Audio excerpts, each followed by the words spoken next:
Hello friends, welcome back to our channel.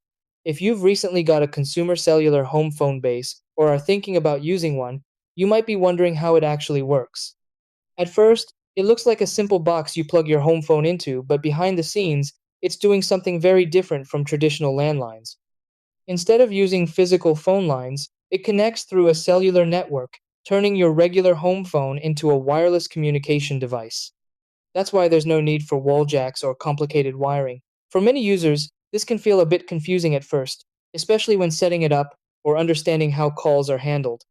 But once you see how everything connects, it becomes very simple and convenient to use. Try these. Step 1. Plug your home phone base device into a power outlet. Step 2. Connect your regular home phone to the base using a phone cable. Step 3. Insert the SIM card for cellular connection. Step 4. Wait for the device to connect to the cellular network. Step 5. Use your phone normally to make and receive calls. Step 6. Place the base in an area with strong signal for best performance.